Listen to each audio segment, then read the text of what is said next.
ভাই আমি কাল রাত্রে এই টোলটা পেরিয়েছিলাম, অজয় ব্রিজ টোল বুথ এটা। ঠিক আছে।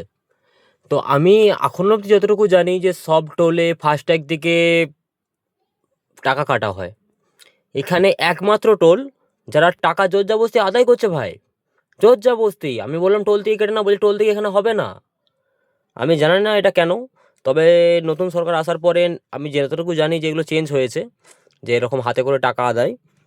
তো কতজন মুসলিম ব্যক্তি ছিলেন, ওনারা বলছেন আমাকে যে তুই ভিতরে আয়, তোকে দেখাচ্ছি কিভাবে আমরা টোল নিই। মানে আমাকে রীতিমতো মারবে বলে ওরা উদ্যোগ হয়ে উঠেছিল, আমাকে মারবে বলে, আমি টাকাটা দিচ্ছিলাম না বলে।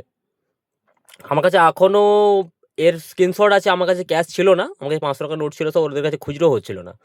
তো আমাকে ফোনপে করতে হচ্ছে রীতিমতো, ওনারা ফাস্ট্যাগ দিয়ে কাটবেন না।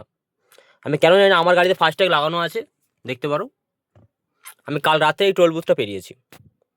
আমার তারাপীঠ যাওয়ার ছিল, আমি তারাপীঠ যাচ্ছিলাম। আমার গাড়িতে কিছু বাচ্চা ছিল, শিশু ছিল, মহিলারা ছিল। তাই আমি সেভাবে ওদের সাথে সেভাবে মানে তর্কে জড়িয়ে পড়তে চাইনি। আমার শুধু এটা প্রশ্ন যে মানে এভাবে এখনও টাকা আদায়, আমাদের সরকার চেঞ্জ হওয়ার পরেও এইভাবে ব্যবহার, এগুলো আশা করিনি ভাই। আমরা এই জন্য সরকার পাল্টাইনি, আমরা এই জন্য সরকার পাল্টাইনি ভাই। আমরা পাল্টেছিলাম আমাদের মানে আরও আমাদের সুবিধার্থে, আমরা যাতে ভালোভাবে বাঁচতে পারি।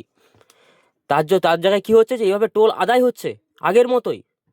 তাহলে আমাদের সরকার পাল্টে কী লাভ?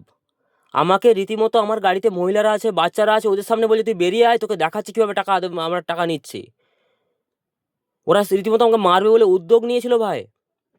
একবার ভেবে দেখো, তোমার গাড়িতে, আমার গাড়িতে প্যাসেঞ্জার ছিল, প্যাসেঞ্জারের সামনে ওরা আমাকে রীতিমতো মারবে বলে উদ্যোগ নিয়েছে। একবার চিন্তা করে দেখো, তুমি যদি ওই স্পটে থাকতো তোমার কীরকম মনে হতো? আমার কাছে প্রমাণ আছে, আমার কাছে আমি যে পে করেছি তার আমার কাছে হিস্ট্রি আছে। এগুলো কেন হচ্ছে, আমাদের মুখ্যমন্ত্রীর কাছে আমার অনুরোধ যে এগুলো বন্ধ করা হোক। জানি না এই ভিডিওটা মুখ্যমন্ত্রীর কাছে পৌঁছাবে কিনা, তবে আমার অনুরোধ যে এইভাবে টাকা আদায় বন্ধ করা হোক।